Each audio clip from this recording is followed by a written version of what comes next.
अस्सलाम वालेकुम। प्रोग्राम आज के अखबार के साथ मैं हूं रज़ा अब्बास और हमेशा की तरह कुछ आम मौज़ूआत के ऊपर आज के इस प्रोग्राम में हम बात करेंगे।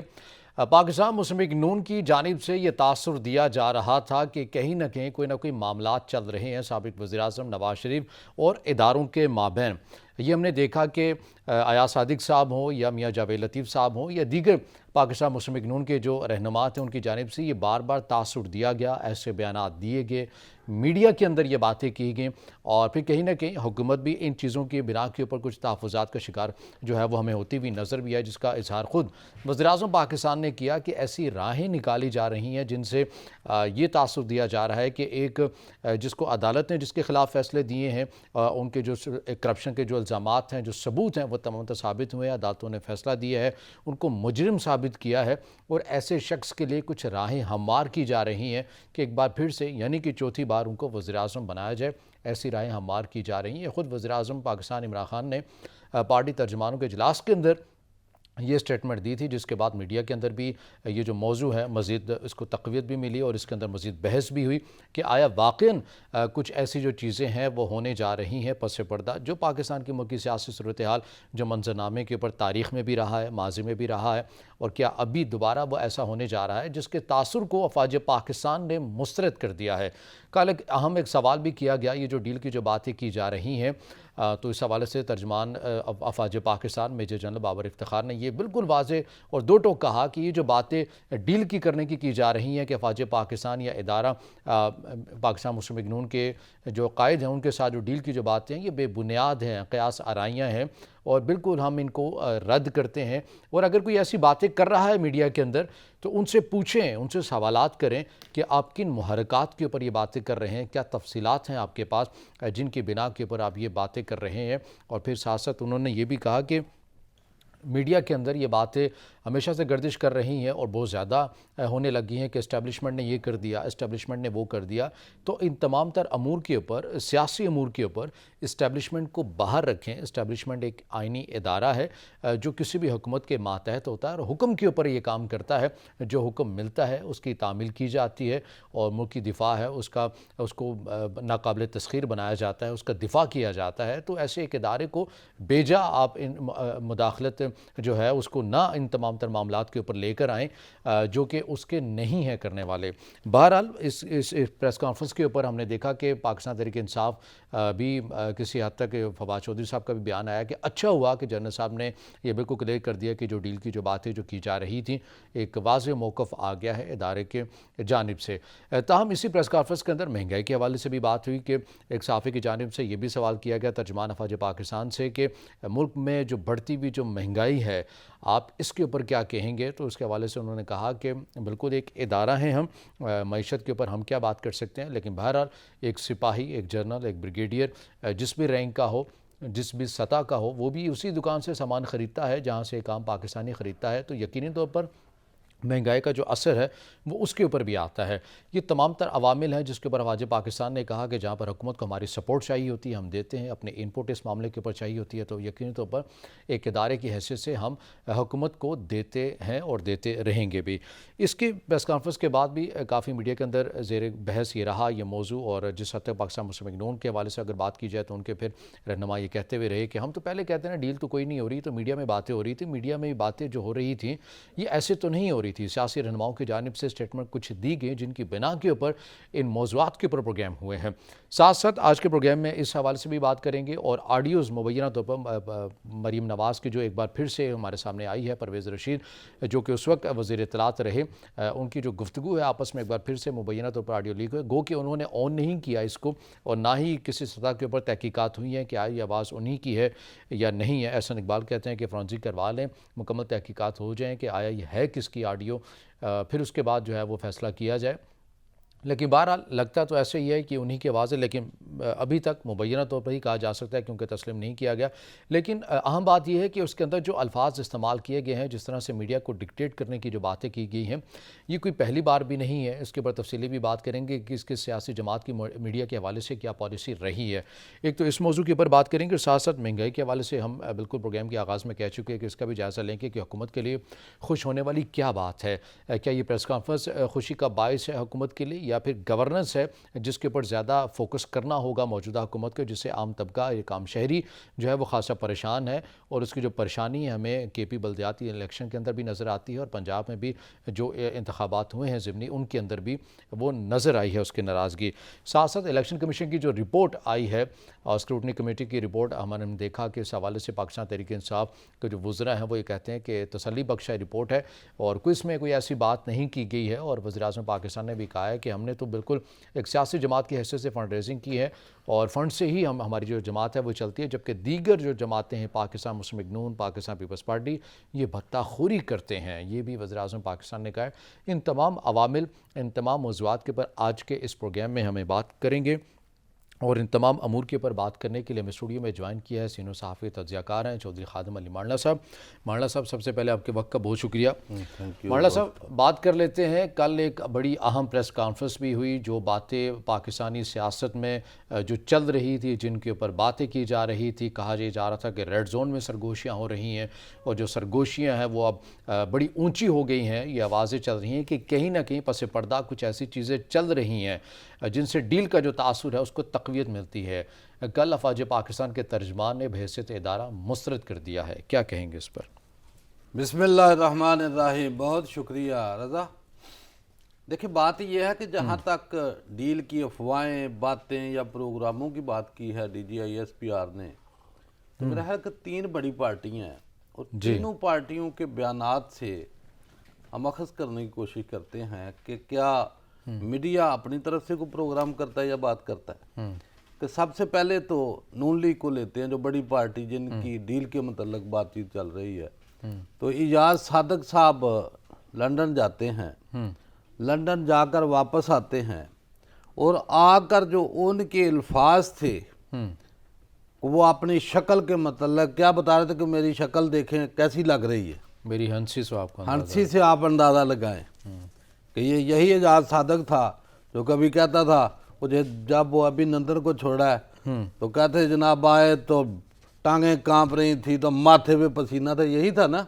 तो आज जब खड़े होकर उसने जब ये बातें कही और उसने कहा मैं जाऊंगा और मैं वापस ले आऊंगा, नवाज शरीफ के मतलब कहा ना, तो नवाज शरीफ के साथ तो और भी बड़े मफरूर और इश्तिहारी वहाँ पड़े हैं, सागदार, उसके लिए क्यों नहीं कहा? या उसके बेटे जो है ना इश्तिहारी हैं उसके लिए क्यों नहीं कहा? या शहबाज शरीफ का बेटा उसके लिए क्यों नहीं कहा? मुझे बताएं ना कि ये बहुत सारे बंदे हैं उधर, उसके लिए उसने नॉमिनेट किया। दूसरी तरफ आ जाते हैं, दूसरी पार्टी है पीपल पार्टी, तो साबिक सदर आसिफ जरदारी ने क्या कहा?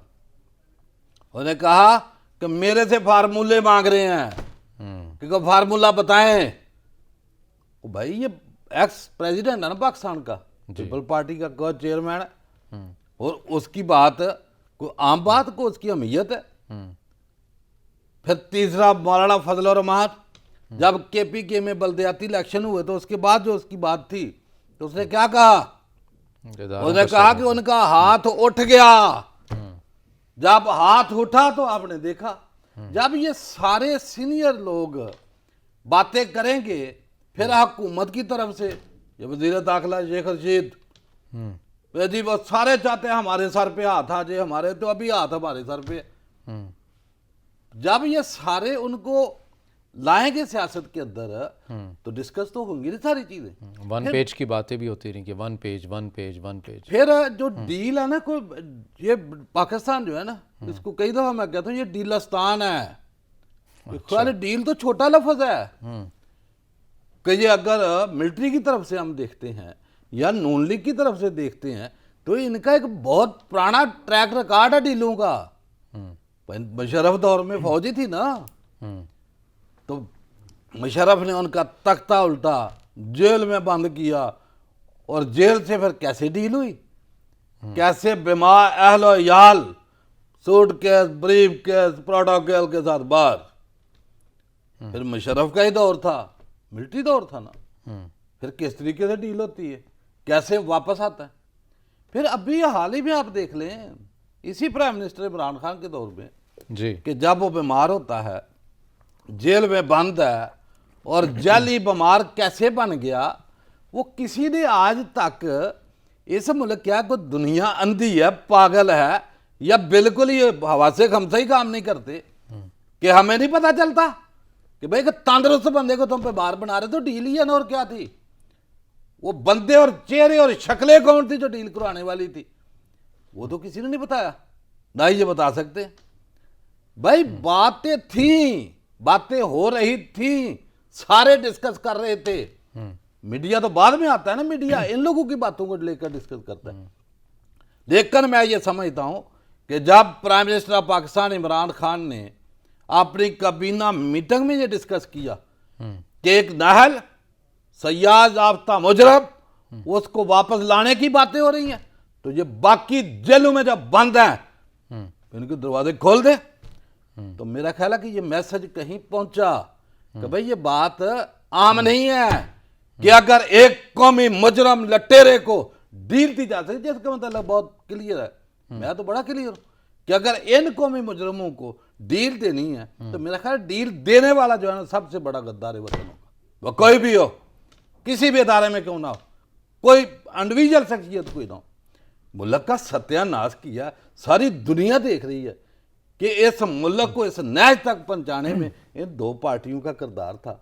और आज अगर डीलें बातें होंगी तो लोग डिस्कस तो करेंगे, लेकिन मैं ये समझता हूं कि कल जिस तरीके से डीजी ISPR ने अपने आप को डिस्टेंस किया अदारे को, तो अप्रिशिएट करते हैं, लेकिन लोग देखेंगे आगे भी कि भाई आगे क्या है। यहाँ तो डील ऐसी है कि बंदा एक गरीब थाने में जाता तो वहां डील है, अदालत में जाओ तो वहां डील है, किसी दूसरे दफ्तर में जाओ तो वहां डील है, और डील के बगैर तो बंदा जो है वो सड़क के ऊपर सफर नहीं प्रेस कॉन्फ्रेंस के बाद हमने देखा कि हुकूमत की जानिब से तो बड़ा इत्मीनान और खुशी का इजहार भी किया गया है, लेकिन दूसरी जानिब पाकिस्तान मुस्लिम लीग नून उस हवाले से देखते हैं, वो भी कहते हैं कि हम इत्मीनान है, हमें तसल्ली बख्श है, हम तो यही चाहते हैं, हमारा तो बयानिया भी यही है कि आप जो है वो मुदाखलत ना करें। और हमने ये कहा था, आज हमारे बयान की तकवीत हो गई है कि अब इदारों ने कह दिया कि बिल्कुल कि हम तो मुंतखब हुकूमत के साथ खड़े हैं, एक आइनी इदारा है, बस ठीक है, बात मुख्तसर हो। देखो बात यह है कि अब अवाम भी यही चाहती है कि अगर आयन और कानून के ऊपर अमल हो जाए तो छोटे छोटे साने मॉडल टाउन को ले लें, तो ये लोग कहाँ हों, ये मुल्क का लूटा हुआ सरमाया जो इनके अंपायरों की शक्ल में, इनके काउंटों की शक्ल में, इनकी टीटियों की शक्ल में नजर आ रहा है, तो ये इनको कहाँ होना चाहिए था, इनको जेलों में होना चाहिए था, बंद होना चाहिए था।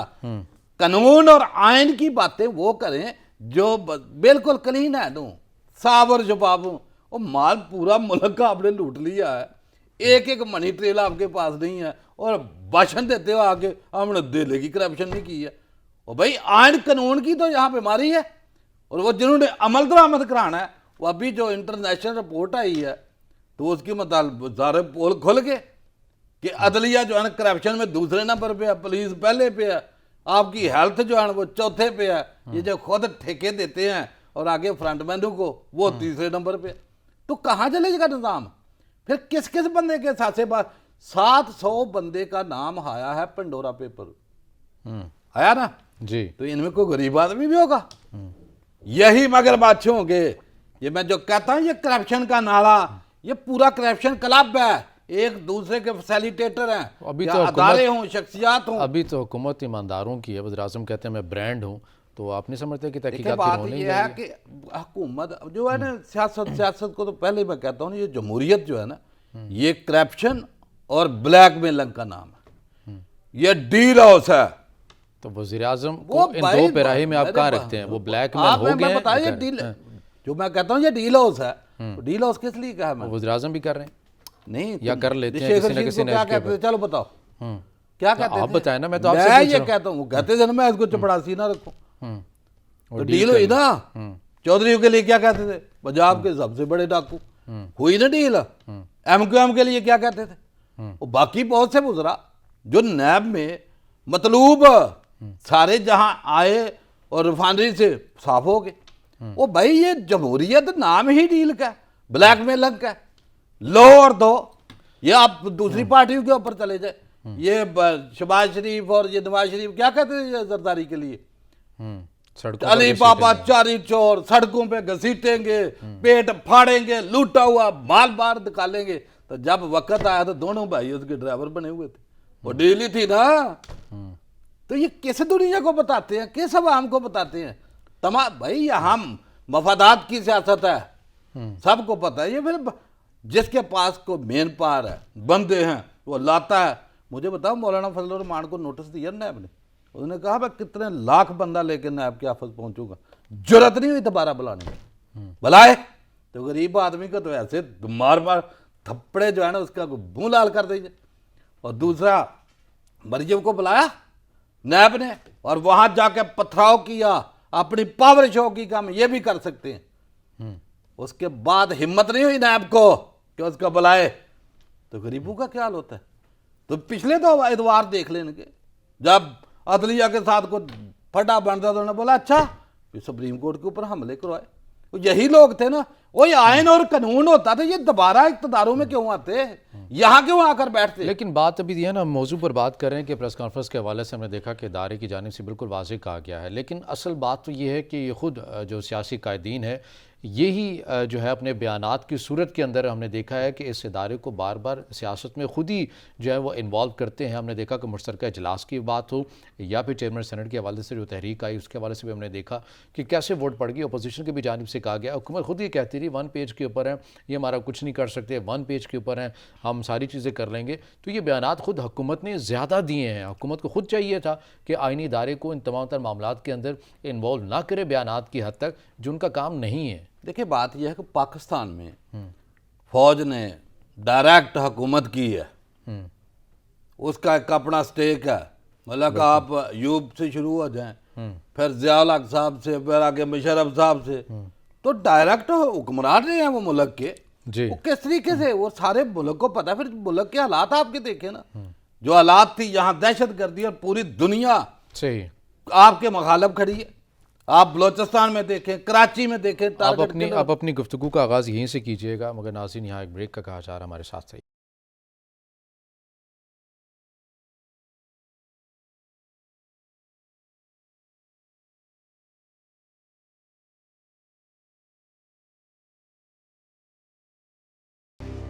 ब्रेक के बाद नाज़रीन प्रोग्राम में आपको खुश आमदीद कहेंगे और प्रोग्राम में गुफ्तगू का आगाज़ वहीं से करेंगे जहाँ पर ब्रेक में जाने से पहले हम ये कर रहे थे कि मौलाना साहब बात तो फिर उसी नुक्ते की है कि फ़ौज ये कहती है कि हमें बेजा इन्वॉल्व ना करे इस मामले के ऊपर, और हमारे जो सियासी कायदीन है वो तो बार बार बयानात देते हैं और फिर मीडिया तो उन्हीं के बयानात को रिपोर्ट करता है। फिर देखिए बात ये है रज़ा भाई कि पाकिस्तान आर्मी जो है ना, बिलखसूस पाकिस्तान में कि जहाँ हमारी सरहदें आए दिन आप देखते हैं LOC के ऊपर, वर्किंग बाउंड्री के ऊपर, बलूचिस्तान में जो इन्वॉल्वमेंट है, फिर 20 साल यहाँ अफ़गानिस्तान में अमेरिका और इंडिया अपने जो है ना वो ट्रीट करता रहा हमें, जिस तरीके से अपने कैंप बना के, ट्रेनर कैंप बना के, जिस तरीके से इन्फिल्ट्रेशन पाकिस्तान में करा के दहशत गर्दी, और कितनी 80,000 से ज़ायद जाने जो है वो हमारे पाकिस्तानियों ने जो है ना वो शहादत के नजराने पेश किए।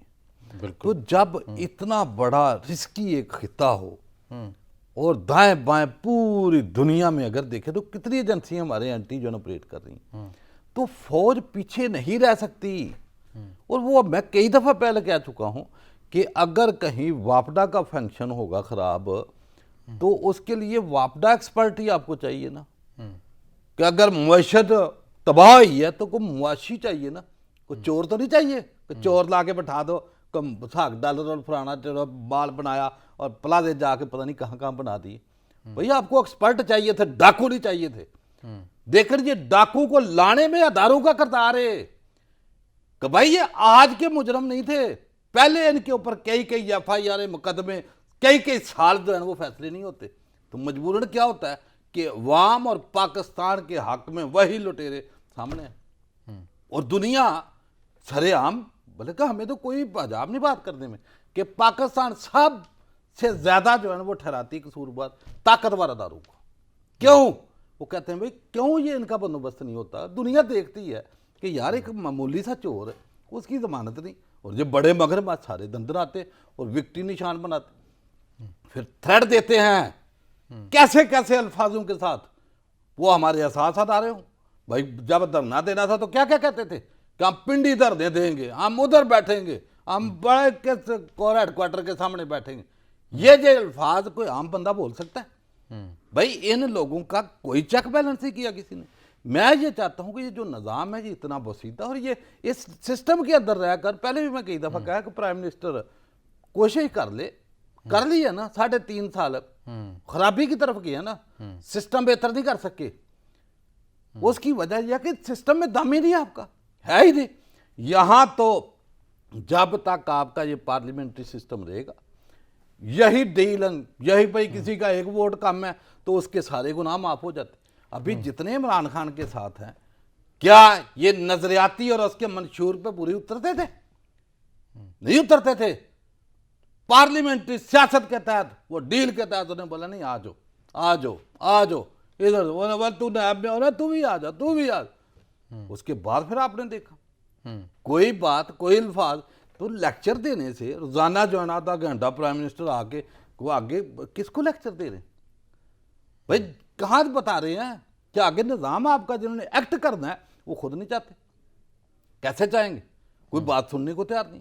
फैसला अगर करना है, पता है ये चोर है, वो 10 दिन में उसका फैसला कर, और ये तब तक काम नहीं बनेगा जब तक कोई यहाँ कोई बेहतरीन मुहब्बे वतन किस्म का ताकतवर बंदा, एब्सोल्युटली एक बंदे के पास पावर हो और पूरा ये निज़ाम को जो है ना सेट करे, ताकि मुल्क का आपका सारा पोटेंशियल है इसमें। हुब्बुल वतनी के हवाले से कि तो पर किसी की उसमें शक नहीं करना शक चाहिए। तो सारे मुहब्बे वतन सारे ही ही हैं, चोर भी हैं, सारे डाकू मुहब्बे भी वतन हैं, हैं, कातिल लेकिन भी हैं। मुझे बताओ ना, अलग अलग शक वाली अलग क्या अलग बात है? मौज़ूआत है, लेकिन ये आपने बार बार जो है क्योंकि आप प्रोग्राम में बात करते हैं निज़ाम के बोसीदा होने की, तो फिर इस निज़ाम को आके जिसने गुस्ल देना है या फिर जिसने आके इसको बिल्कुल एक नया निज़ाम जो है तश्कील देना है, वो भी तो यहीं से उठेगा ना, कोई बाहर से तो नहीं आ सकता। तो यहाँ आपके ऑप्शन क्या है? सिराजुल हक साहब देंगे गुस्ल? दे सिराजुल हक साहब ने क्या देना बेचारे ने, वो तो मौलाना देखो फजल ना, रहमान देंगे। अभी उन्होंने धरना दिया हुआ है ना कराची, बैठे हुए हैं, छठा देना है, और किसके खिलाफ है? पीपल पार्टी के खिलाफ। तो सेनेट में जब वोट देने का नंबर आया तो किसको दिया? पीपल पार्टी को। और भाई जब कोलोफेल में तजाद होगा, ये अल्लाह सुब्हाना ताला के अपने फैसले हैं कि अभी हमारे अमाल इस काबिल नहीं। अल्लाह पाक कुरान में फरमाते हैं व कुजाले का नवल्ली बाद ज़ालिमीन बादा बेमा कानू यक्सिबून, कि हम उसी तरह बाद जालिमों के ऊपर मसल्लत करते हैं उनके अमाल की वजह से। ये अल्लाह का हुक्म है, ये अल्लाह के फैसले हैं कि जैसे रूह वैसे फरिश्ते। अभी आगे मजीद अपने अमाल देखें। हर बंदा, कोई सच बोलना किसी को आता नहीं। अल्लाह पाक क्या फरमाते हैं? लानत अल्लाह अलल काज़िबीन, कि मैं झूठों में लानत भेजता हूँ। यहाँ दंदन आके झूठ बोलते हैं। पता मेरे अंपायर बार हैं, लेकिन कह के दिले की करप्शन नहीं, मैं कुछ नहीं करता हूँ। वो भाई खुदा का खौफ का है। किन लोगों को बताते हैं आप लोग कि इनके आप पावर में आने से पहले इन लोगों के असासे देखें, जब पावर एंजॉय करते हैं तो पता नहीं कहाँ कहाँ क्या से क्या बन जाते हैं, और दुनिया के आगे बड़े नीट क्लीन। और हम में भी बड़ी मुनाफिकत है, हम भी चोरों डाकुओं को सर जी में फलाना साहब इनको कहते हो, ये साहब कहलाने के हकदार है। खून चूसा है इन्होंने इस मुल्क का, इन गरीबों की हड्डियों से जो है इन्होंने रस निकाल दी है। गरीब के पास पानी नहीं है, लेकिन उसके पास हेल्थ नहीं है। आप ये वाली बात कर रहे हैं, आपने देखा होगा मीडिया के अंदर ही ये रिपोर्ट जो है वो चली हैं, जब लोगों से गुफ्तगू की गई है, माइक उनके सामने किया गया, वो ये कहते हैं कि हमें नया पाकिस्तान मंजूर नहीं है, हमें वो पुराने चोर ही ठीक हैं। वो कहते भी चोर हैं, लेकिन कहते हैं ठीक भी हैं, क्योंकि उन्होंने हमें रिलीफ भी दिया था। मौजूदा हुकूमत ने तो गवर्नेंस के हवाले से, महंगाई के हवाले से जो हमारी हालत कर दी है बेरोज़गारी की, हमें नहीं है कबूल। ये भी तो अवाम ही कह रहे हैं, अवाम का फैसला है, वोट देंगे उनको सेट कर लेंगे। देखो मैं पहले भी कह चुका हूं कि अवाम पाकिस्तान ने उन चोरों, लटेरों, डाकुओं, कातलों, मुआशी दहशतगर्दों को रिजेक्ट किया था, लेकिन आपके निज़ाम पाकिस्तान ने उनको रिजेक्ट नहीं किया। अगर रिजेक्ट करते वो जेलों में होते और उनका माल लूटा हुआ वापस आता। जब उनको नहीं किया तो वाम क्या कहेगी? वाम यही कहेगी को चोर डाकू लटेरे जो है ना वही हमें ठीक थे। अवाम तो कारकर्दगी कौन सी थी उनकी यार? क्या रिलीफ मिलता है? नहीं, आपने 14 बंदे दिन दिहाड़े कत्ल कराए, ये कारकर्दगी थी। 100 बंदे को छलने किया, हमला औरतों को गोलियां मारी, जाली पुलिस मुकाबले किए, यहाँ क्या से क्या पूरा मटेरियल माल लूट के बाहर दे गए। हुकूमत ईमानदारों की है, कर लें कार्रवाई, तहकीकात कर लें। भाई वज़ीर-ए-आज़म कहते हैं मैं ईमानदार हूं, सादिक और अमीन हूं, ब्रांड हूं, कर लें तहकीकात। अमीन छोड़ दें, सादिक अमीन किसी के कहने से क्या दुनिया मान देगी? बात ये है कि ये जमहूरियत जो सिस्टम है ना, इसमें लाखों करोड़ों रुपया एक बंदा अपनी कॉन्स्टिट्यूएंसी में लगा के आता है। मैंने तो वो क्या कोई ईदी सेंटर है? अगर ईदी सेंटर हूँ तो 342 का वाहन है, तो मेरा ख्याल है पूरे पाकिस्तान के मैंने MP है ना, वहां तो बड़ी फ्री डिस्पेंसरियां चल रही हूँ, फ्री एम्बुलेंसें चल रही हूँ, फ्री दस्तरखान चल रहे हूँ, तो भूख तो वैसे ही मिट जाए। ओ भाई, ये तो अपनी तरह इनकी देखें कि अगर मुल्क आपका 117 अरब डॉलर का मकरूज है, 52 ट्रिलियन का इंटरनल डाटा आपके ऊपर, सही, 51 ट्रिलियन मुल्क के पाकिस्तान के ऊपर इतना मकरूज है। ये अगर इतने ही बड़े सादक अमीन और खैर खा और बड़े हुब्बल वतनी का जो है ना वो प्रचार करते हो, तो ये सारे कह दें भाई गरीब अवाम है, मकरूज मुल्क है, कर्जा ले लेके हम तनहा 40 साल से कर्जे पे चल रहा है आपका मुल्क, किसी को ख्याल नहीं।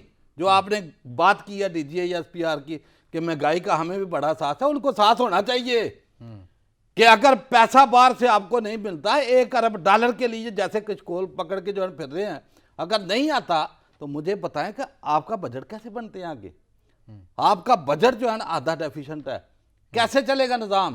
क्योंकि आपको बहुत खतरनाक किस्म का एक जो है वो दुश्मन उसका सामना है, आपने उसका मुकाबला करना है। टेक्नोलॉजी, वेपन, मिसाइल सिस्टम, गाड़ियाँ, स्पा, तनहाएं, ये सारी चीजें, तो इनको साथ नहीं होना चाहिए। और पता होता है सबको कि जनाब कौन माल को लूट रहा है, कौन कैसे कर रहा है, कैसे हो रहा है, कैसे किकबैक, कैसे कमीशन, कहाँ कहाँ जा रही है। ये अभी मुझे बताओ, ये कल प्राइम मिनिस्टर बता रहे थे, इससे पहले भी बात हो चुकी है इसके ऊपर, कि जो 2013 में सड़कें बनाई नवाज शरीफ ने और आज 21, मुझे बताएं कि उस वो दौर में जो मियां नवाज शरीफ ने बनाया, तो आज महंगाई है ना, तो सड़कों की कीमत उससे आधी कीमत पे बन रही है। तो जिसने आधा माल खाया वो आज भी वो तो जाहिर बात है, जब अपोजिशन पाकिस्तान मुस्लिम नून कहती है वज़ीर आज़म की स्टेटमेंट, अगर वज़ीर आज़म इतनी सदाकत से और इतने उनके पास प्रूफ हैं तो हुकूमती सतह के ऊपर चले जाएं, तहकीकात करवा लें कि वाकई ऐसी करप्शन हुई है, वरना उनका बयान होगा, सियासी बयान होगा। चलें इसको आगे बढ़ते हैं, जो बात करते हैं साबित नहीं होता। दीगर मौजू के ऊपर बात कर लेते हैं। मुबैना ऑडियो की भी बात करनी है, लेकिन अब चूंकि बात चल चुकी है निज़ाम की और सियासी जमातों की, तो हम इलेक्शन कमीशन की स्क्रूटनी जो रिपोर्ट है उसके ऊपर बात कर लेते हैं। आखिर में मुबैना ऑडियो के ऊपर बात कर लेते हैं। स्क्रूटनी कमेटी की जो रिपोर्ट आई है, 7 साल के बाद ये मामला जो है किसी हद तक हमें कुछ होता हुआ नज़र आया। 7 साल ताख़ीर का शिकार है। पाकिस्तान मुस्लिम लीग नून ये कहती रही कि जान के अल्तवा का मामला जो है ये डाला गया है, ताकि ये जो रिपोर्ट आई है, चूँकि अभी तक उसका मुकम्मल तौर पर पब्लिक नहीं किया गया है, PTI ने सदा की है कि आपने पब्लिक नहीं करनी, कुछ उनके तहफ़्फ़ुज़ात हैं जिसको माना गया, लेकिन बहरहाल कुछ नुकात हैं जो मीडिया के अंदर सामने आए हैं। 31 या 32 करोड़ रुपया जो है वो कह रहे हैं छुपाया गया है, इस रिपोर्ट के अंदर इंकशाफ किया गया है। तो पाकिस्तान तहरीक इंसाफ जो क्लेम करती है हमारी तो सारी जो चीज़ें हैं वो सामने, तो फिर छुपाया क्यों है, रिकॉर्ड क्यों नहीं मुहैया किया गया? देखिए बात यह है कि मैं तो बात वही करूंगा कि ये 2014 का केस है, 19 में जाके इसके ऊपर स्क्रूटनी कमेटी बनती है। अभी 2 साल के बाद एक रिपोर्ट ला के दे दी है कि मीडिया शोर शराबा करे, और भाई फैसला दो, मुझे बताए ना। 2014 का केस है, अवाम को क्यों आपने मसमस में डाला हुआ है? क्या आप फैसला दे किसी के मतलब भी? ये क्या बात है कि हमें बता रहे जी 31 तो ऑपोजिशन कह रही है कि हुकूमत दबाव डालती रही है कि इस मामले को ताखीर का शिकार जो है, इसमें सवाल ताखीर का सारे ही बनाते हैं। वे आप पीट क्या रहे हैं? हम लोग यही तो पीट रहे हैं कि भाई को टाइम लगता है, केस दाखिल हुआ है, बड़ी बड़ी पार्टियां, सारी पार्टियां, उन्होंने दरखास्त दी कि जनाब जिस तरह हमारी स्कूटरी हो गई है ना, या पीपल पार्टी नून वालों की भी हो जाए तो इकट्ठे इसको जाया कर दो। उन्होंने बोला नहीं हमने अभी कर दो, उन्होंने कर दो भाई, अभी रिपोर्ट को लोगों ने खाना है। और भाई बताएं आप कि ये जो फॉल्ट है, जो आपने डिसीजन देना थे, फिर तो ट्रक की बत्ती के पीछे लगा दिया। 1 अरब 68 करोड़ का केस उसने बाबर ने किया। जब किया तो उसमें बाकी फॉरेन फंडिंग तो खत्म हो गया ना, और 31 करोड़ का रह गया। 31 करोड़ के मतलब ये इंफॉर्मेशन है कि जो वहां से बाहर से पैसा आया ना, उन्होंने डिटेल सारी दी है। अभी ये इलेक्शन कमीशन है, ये चाहते हैं कि जिन जिन बंदों के नाम दिए हैं ना, इनकी बैंक स्टेटमेंटें दे दो। जब एक बंदा अमेरिका में है, जर्मन में है, जिस मुल्क में भी है, तो भाई वो अभी वो दायरा इख्तियार पाकिस्तान के तो अंदर नहीं है ना। मैं कहता हूं कि अदारे वाम को रुसवा ना करें, लेकिन बात यह है कि जो दूसरी पार्टी हैं, जिस तरीके से प्राइम मिनिस्टर ने कल कहा है, तो उनका भी सामने ले रिकॉर्ड, वो लोकल रिकॉर्ड। कुछ सवालात हैं मेरे जो मैं आपके सामने रखूंगा, मगर यहाँ वक्त हुआ एक ब्रेक का। नाज़रीन हमारे साथ रहिएगा।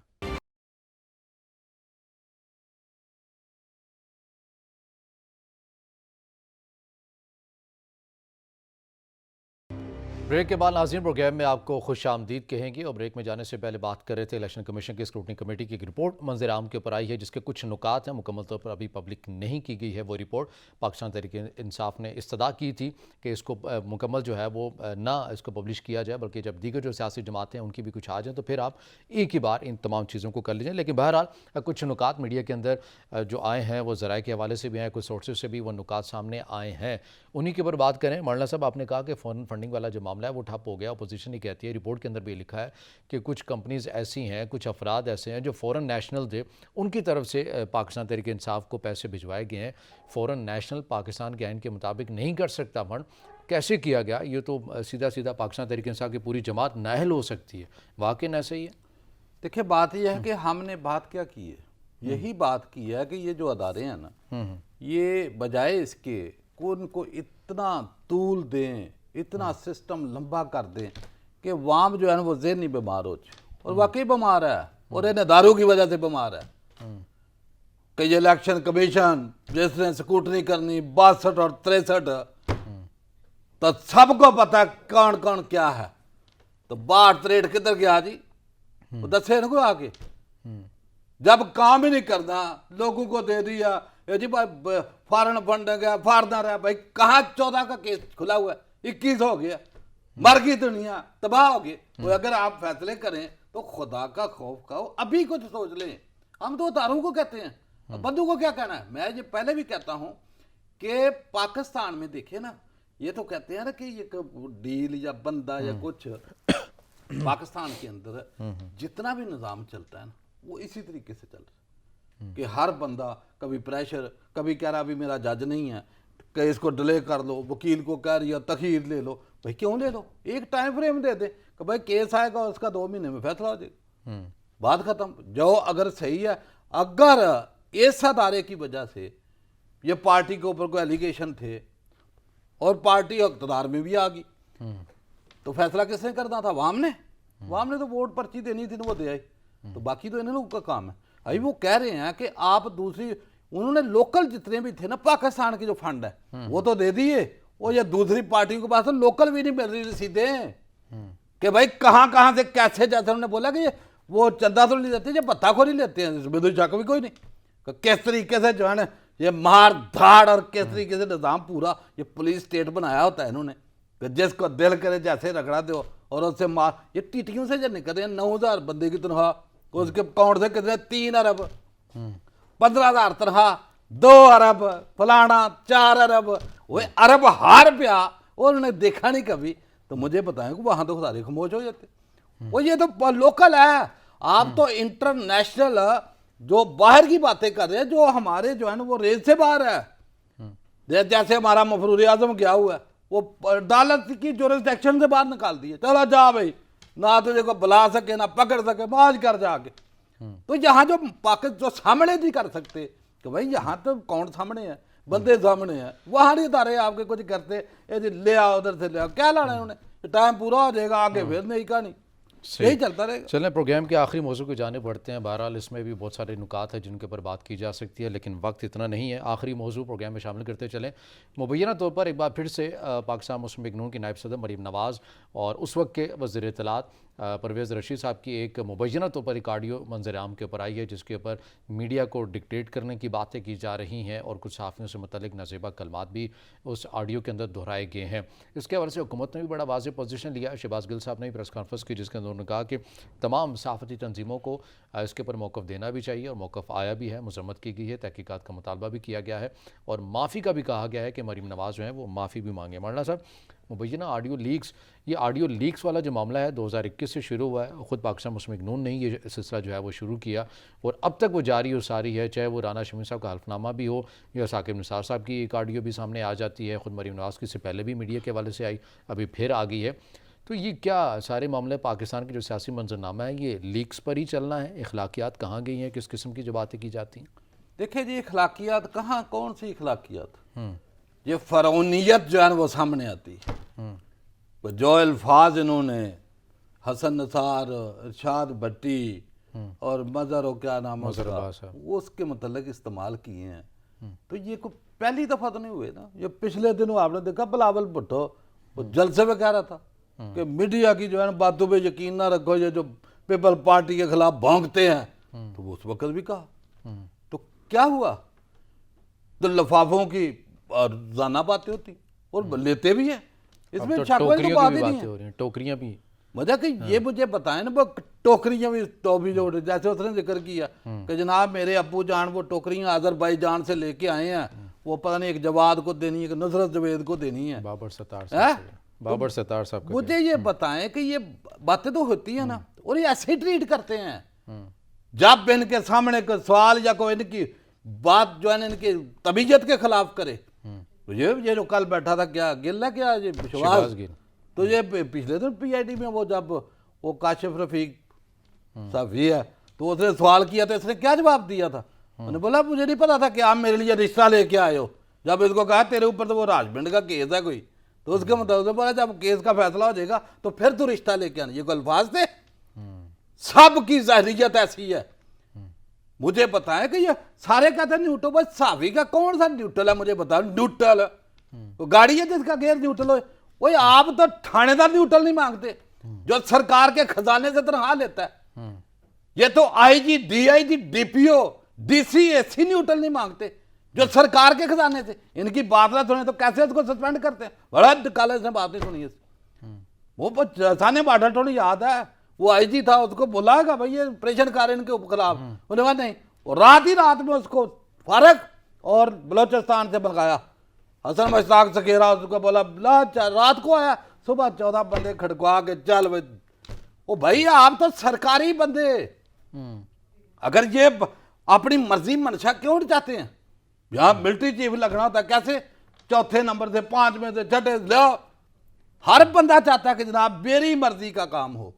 तो साफी बेचारा तो जिसको तरह कभी टाइम से नहीं मिलनी, कभी उसके मसाइल भी किसी ने सुने, तो उसको कहता है तू जो है वो न्यूट्रल रहना है, तू न्यूट्रल रहना, तुझे हम टोकरी देंगे, तुझे हम क्या क्या कर देंगे, पैमरा का चेयरमैन बनाएंगे, तुझे पीसीबी का चेयरमैन। वो भाई खुदा का खौफ करो, इस मुल्क को कहाँ लेके जाओगे? जो हकीकत है जो सामने नजर आ रही है, आप अगर कहोगे कि आप लोग बड़े नेक और पाक हो, लेकिन मुल्क की हालत ज़ार जो है ना वो दुनिया को बता रही है। कहते हैं आप न्यूट्रल ना रहें, आप हमारे तर्जमान बन जाएं। जो वो उस मुबैना ऑडियो वो यही कह रहे थे कि आप हमारी बातें करें। आप वो दीगर भी साफ़ी आ गए हैं उस प्रोग्राम के अंदर जो कि हमारे खिलाफ बातें करते हैं, तनकीद भी करते हैं।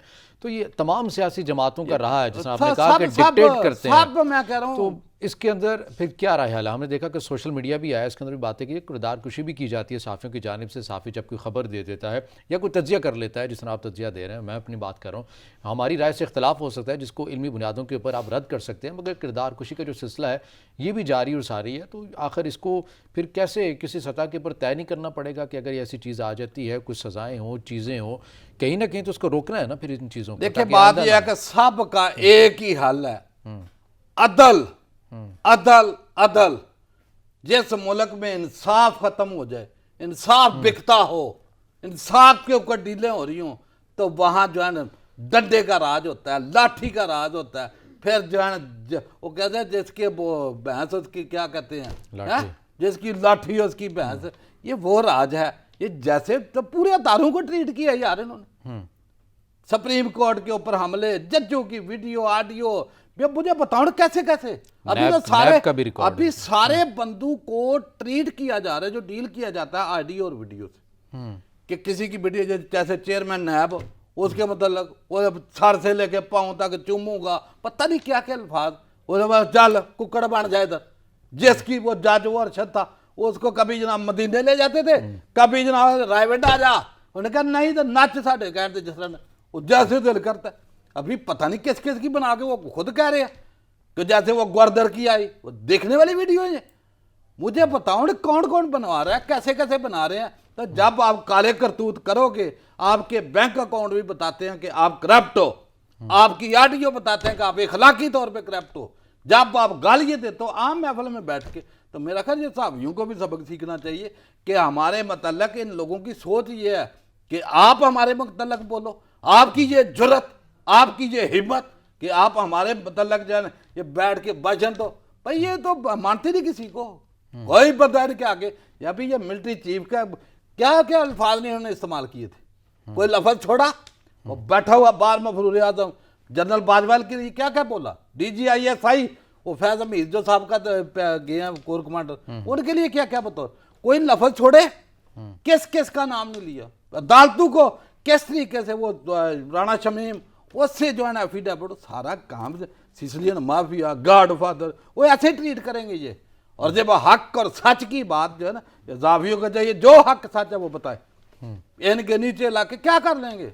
चेहरे तो सबको याद है, हर डिपार्टमेंट में हर जो है वो तंजीम में जो है ना काली भेड़े मौजूद है। ये काली भेड़ों को भी चाहिए कि खुदा का खौफ करें, ये किनारा कशी करें और ये बहुत मजम्मत करनी चाहिए सख्त किस्म की, और बाइकाट करना चाहिए ऐसे लोग के जिनके अल्फाज हमारी जो है ना कम्युनिटी के मतलब इस तरह के हों, और उनके फिर भी हम सारे उधर खड़े हो जाएंगे, जी सर जी सर जी सर। बस चोरों के आगे जी सर क्या करते हो, जो बात है उनकी हकीकत बयान करो, बात खत्म। जब आप खुद अपने आप पे खड़े नहीं होंगे कोई बंदा इज्जत नहीं करे। और हमें ये नहीं सोचना कि आज एक साहब की जो है वो किरदार कुशी की है या किसी के ऊपर जो सख्त गाली दी है तो मैं से वो नहीं। जब आप कैसी बात है तो पूरी कम्युनिटी खड़ी हो, जब खड़े नहीं होंगे आपको वैसे वो खरीदारी तो है ना उनका फन, टोकरियाँ चेयरमैनियाँ और बड़े बड़े इनामात इकरामात, क्या करे बना। चौधरी खादिम अली मांडला साहब हमारे साथ मौजूद थे। आपके वक्त का बहुत शुक्रिया। नाज़रीन, आज के प्रोग्राम से इतना ही, इजाज़त दी।